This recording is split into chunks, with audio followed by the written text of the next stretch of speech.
30 अप्रैल से 15 मई के बीच में महाराष्ट्र में एक बड़ा स्पाइक आने की संभावना है। स्पाइक यानी कोरोना संक्रमितों की संख्या में तेजी से बढ़ोतरी जो है इस दौरान हो सकती है, ये आशंका जताई है एक्सपर्ट के हवाले से महाराष्ट्र के स्वास्थ्य मंत्री राजेश टोपे ने। उन्होंने अपने फेसबुक लाइव में ये बात कही। मुख्य तौर पर कोरोना संक्रमितों के मामले में अगर देखें तो महाराष्ट्र देश में सबसे ज़्यादा प्रभावित वाला राज्य है और यहाँ पर कोरोना संक्रमितों की संख्या जो है 5000 से भी पार पहुँच चुकी है। और ख़ास तौर से अगर मुंबई की बात करें तो मुंबई में आंकड़ा लगातार बढ़ता जा रहा है। 3500 से भी ज़्यादा कोरोना संक्रमित जो है वो मुंबई में उनकी संख्या दर्ज की जा चुकी है। सवाल ये है कि अगर ये बड़ा स्पाइक आता है जिस ओर मंत्री जी इशारा कर रहे हैं तो क्या उसके लिए महाराष्ट्र और मुंबई तैयार है कि नहीं, ये इस वीडियो में आंकड़ों के जरिए आपको समझाने की कोशिश करूंगा। लेकिन महाराष्ट्र से पहले बात कर लेते हैं मुंबई की, क्योंकि मुंबई कोरोना संक्रमितों के मामले में सबसे ज्यादा प्रभावित शहर है। बीएमसी ने जो जानकारी दी है उसके मुताबिक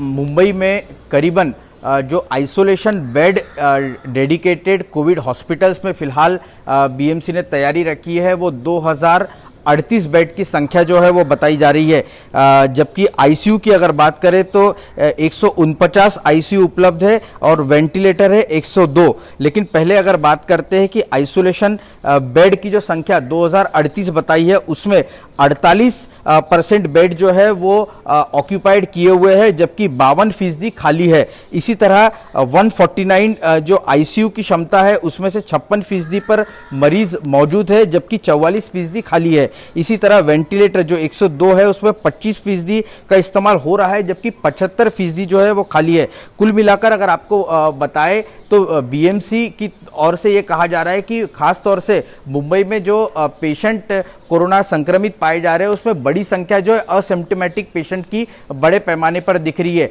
ऐसे में इन्हें डेडिकेटेड कोविड अस्पताल है वहां पर भर्ती जो है वो नहीं कराया जा रहा है। जिन्हें सिम्टम्स दिख रहे हैं उन्हें ही इन अस्पतालों में सीधे भर्ती कराया जा रहा है। ऐसे लोगों को आइसोलेशन में रखने के लिए करीबन 11,000 आइसोलेशन बेड्स की व्यवस्था जो है वो की गई है। इसमें करीबन 10,000 होटल्स के रूम एक्वायर जो है वो बीएमसी ने कह रहे हैं। और इसके अलावा जो बड़े एनएससीआई डोम जैसा एक बड़ा जगह थी जहां पर 500 से ज्यादा बेड्स जो है वो तैयार किए गए, यहां पर असिम्प्टोमेटिक पेशेंट्स को रखा जा रहा है। लेकिन अगर आसान शब्दों में समझने की कोशिश करें तो मुंबई की आबादी जो है वो करीबन 2 करोड़ के पास है। ऐसे में जो 2038 आइसोलेशन बेड्स की बात जो डेडिकेटेड हॉस्पिटल में बीएमसी कर रही है उसका अगर अंदाजा लगाए तो करीबन 1 लाख लोगों के पीछे केवल 10 बेड होने की बात जो है वो सामने निकल कर आ रही है। तो कुल मिलाकर अगर देखें तो बड़ा स्पाइक अगर आता है जिसकी ओर मंत्री जी इशारा कर रहे हैं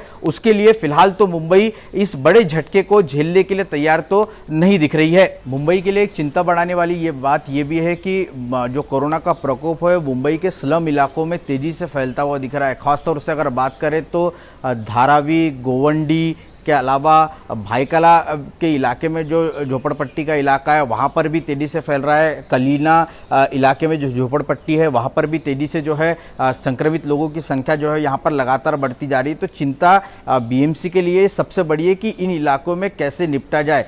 केंद्र सरकार ने भी एक टीम जो है वो महाराष्ट्र के दौरे पर भेजी है और ख़ासतौर से मुंबई में टीम जो है वो आई है और उनके सामने जो बीएमसी के अधिकारियों ने प्रेजेंटेशन दिया है। हमें जो सूत्रों से जानकारी मिली है उसके मुताबिक बीएमसी का कहना है कि 30 अप्रैल तक बिना ऑक्सीजन की सुविधा वाले करीबन 30,000 के करीब जो आइसोलेशन बेड है उसकी तैयारी जो है वो मुंबई में कर ली जाएगी, पूरी कर ली जाएगी। इस तरह का प्रेजेंटेशन केंद्र की टीम के सामने बीएमसी ने आज दिया हुआ है। इतना ही नहीं तो वेंटिलेटर्स को लेकर जो संख्या काफ़ी कम है उसको लेकर बीएमसी ने अपने प्रेजेंटेशन में कहा है कि उसे भी दुगनी करने की व्यवस्था जो है वो बीएमसी कर रही है। इसके अलावा बीएमसी एक दूसरे प्लान पर भी काम कर रही है जिसकी जानकारी फिलहाल हमें नहीं मिली है। लेकिन प्रेजेंटेशन में ज़रूर ये बात उन्होंने केंद्र की जो टीम यहाँ पर आई है उनको उससे अवगत कराने की कोशिश की है। कुल मिलाकर अगर देखें तो जिस तरह की व्यवस्था मुंबई महानगर पालिका ने इस कोरोना से निपटने के लिए की है, मुंबई की आबादी को देखते हुए वो ऊँट के मुंह में जीरे के बराबर ही है, ऐसा कहे तो गलत नहीं होगा।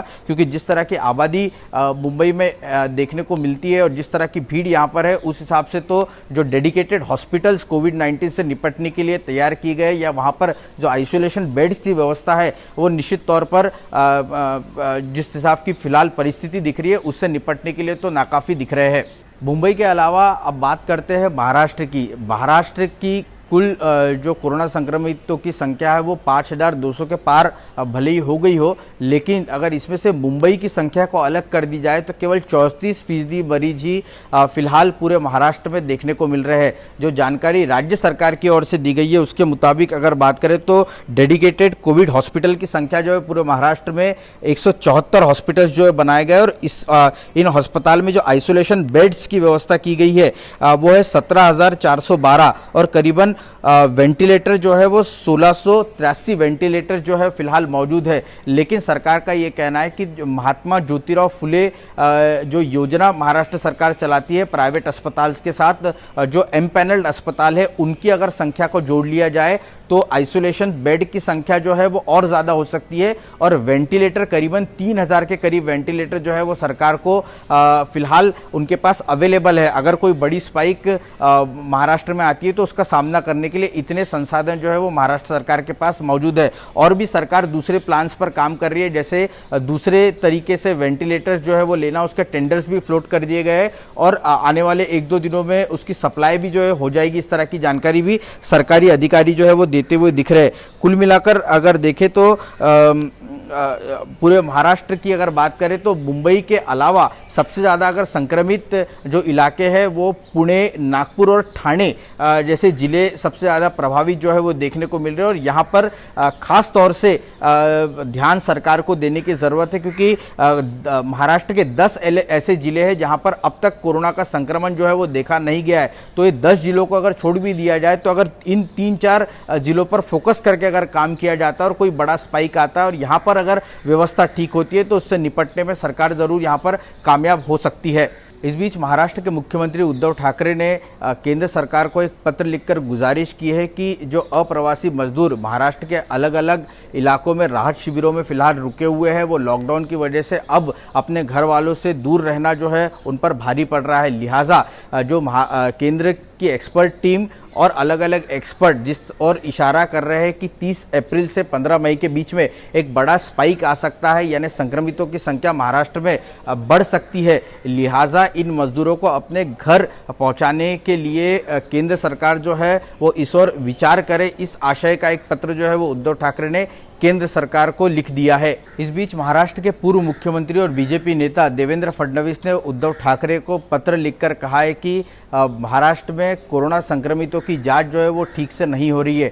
देवेंद्र फडणवीस ने अपने पत्र में साफ तौर पर लिखा है कि अस्पतालों में जिन कोरोना संदिग्ध मरीजों को जो है वो सही तरीके से टेस्ट नहीं किया जा रहा है, जो कोरोना संदिग्धों की मौत हो जा रही है उनकी डेड बॉडी को संदिग्ध के तौर पर उनके परिवार को सौंप दिया जा रहा है, उनकी जांच जो है वो नहीं हो रही है। इस तरह के 2 एग्जाम्पल उन्होंने देते हुए पत्र में इस बात का उल्लेख जो है वो किया है और ये पत्र उन्होंने उद्धव ठाकरे को कल देर रात जो है वो सौंपा है। कुल मिलाकर राज्य और केंद्र के एक्सपर्ट अगर इस ओर इशारा कर रहे हैं कि 30 अप्रैल से 15 मई के बीच में एक बड़ा स्पाइक आ सकता है तो महाराष्ट्र सरकार को कमर कस लेनी चाहिए, नहीं तो वक्त रेत की तरह जो है हाथ से फिसल सकता है।